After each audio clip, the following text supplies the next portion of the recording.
Você é uma pessoa que tudo aquilo que você vai viver, você sai compartilhando, você sai pedindo a opinião das pessoas, ou você normalmente guarda em segredo, você gera aquilo ali no teu particular e depois você conta quando aquilo está concretizado. Hoje eu trago uma palavra de um princípio espiritual que até a gente aprender esse princípio, a gente comete muitos erros e a gente acaba sofrendo perdas por abrir demais a nossa boca. É a passagem que tem sido ministrada ao meu coração e que nos traz um princípio espiritual, é a passagem do azeite da viúva. Essa mulher que nós vemos a história dela no segundo livro dos Reis, capítulo 4, ela estava passando por um momento muito difícil. Uma situação que ela jamais imaginou passar. O marido dela havia morrido, só que além disso ela ficou com dívidas que ela não tinha como pagar. E agora ela estava sendo ameaçada pelos credores de que os filhos dela seriam levados para serem escravos. E diante daquela situação, aquela mulher ela poderia ter se deixado levar pelo desespero, ela poderia ter saído falando para os vizinhos que estavam passando por aquela situação, ela poderia ter pensado em tantas coisas, mas aquela mulher ela tão somente se posicionou. E ao olhar com os olhos, com mais profundidade para essa palavra, a gente aprende muito com essa mulher. E a lição dessa passagem não é apenas a gente ver a glória de Deus na multiplicação do azeite, mas enquanto aquele processo, aquele milagre estava sendo realizado, ou estava no processo para o milagre ser realizado, aquela mulher está nos ensinando princípios espirituais. Que para o milagre acontecer, para ela ver a glória de Deus, ela tinha que obedecer à risca cada comando. E um desses comandos era tão somente pedir e não falar, porque o profeta disse, vá e peça. Ele não disse, vá lá e fale, não. Não. Diga, para que você vai pedir? Não. Ele disse, vá e peça vasilhas emprestadas.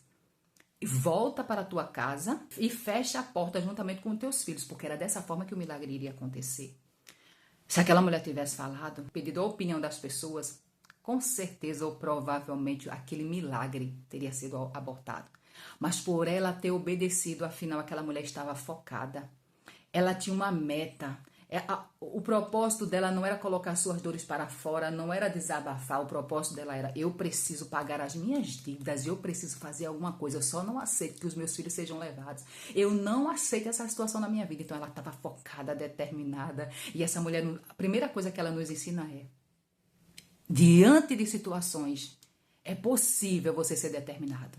Diante de determinadas situações, se você tiver foco, se você tiver meta, você não vai sair abrindo tua boca para quem você não deve abrir. Você não vai abrir tua boca para contar os teus projetos ou as tuas dificuldades que você está passando. Não, você vai ser determinado em dizer assim, não, eu preciso resolver isso. Eu preciso construir isso aqui. E você não vai perder tempo pedindo a opinião de pessoas ou compartilhando aquilo que você está pensando. Afinal, assim como aquela mulher, se ela tivesse falado, ela teria ouvido coisas, ouvido palavras que traria apenas desânimo, situações contrárias para aquela situação que ela estava prestes a viver, que iria transformar a vida dela. Então, se você ainda não aprendeu o princípio espiritual da importância de calarmos a boca, de ficarmos em silêncio, de gerarmos um secreto, aquilo que precisa ser gerado no secreto, de que antes de qualquer coisa realizar, de que antes daquilo que veio no nosso coração da gente colocar em prática e aquilo está pronto, nós precisamos guardar em segredo, essa mulher, ela traz essa lição pra gente. Ela deixa claro pra gente a importância da gente guardar no secreto, viver em silêncio aquilo que Deus colocou no nosso coração, aquilo que estamos pensando em fazer. Compartilhar apenas com as pessoas que convivem com a gente, né? Mas tirando isso, a gente não pode abrir a nossa boca compartilhando com pessoas que ao invés de nos ajudar, podem nos atrapalhar e abortar o projeto, o plano, a ideia. Você sabe que existem pessoas que têm suas ideias roubadas exatamente por conta disso, porque elas abrem a boca demais. E aí vem alguém, rouba a ideia e depois ela está reclamando que alguém roubou. Não, mas por que alguém roubou a ideia dela? Porque ela abriu a boca demais. Muitas vezes estamos reclamando, dizendo, as pessoas estão me invejando. Sim, mas por que as pessoas estão invejando?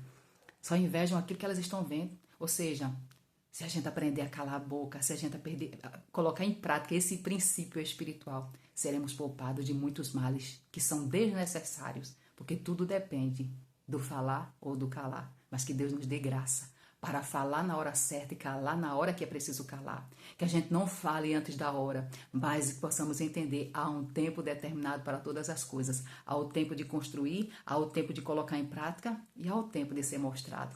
Então que a gente viva cada momento, cada tempo, de acordo com a realidade que precisamos viver. Então, que possamos colocar em prática esse princípio e veremos a glória de Deus na nossa vida, porque muitos males serão evitados quando a gente obedece, quando a gente entende, quando a gente acredita nos princípios espirituais e coloca eles em prática. A gente tem uma vida de sucesso, de paz, de prosperidade. Que o Senhor nos ajude a colocar em prática os princípios espirituais, que a gente não duvide, mas que a gente aprenda observando ou até olhando para situações pelas quais a gente já viveu e que a gente já sofreu perdas por abrir a boca demais. Que Deus nos ajude, em nome de Jesus.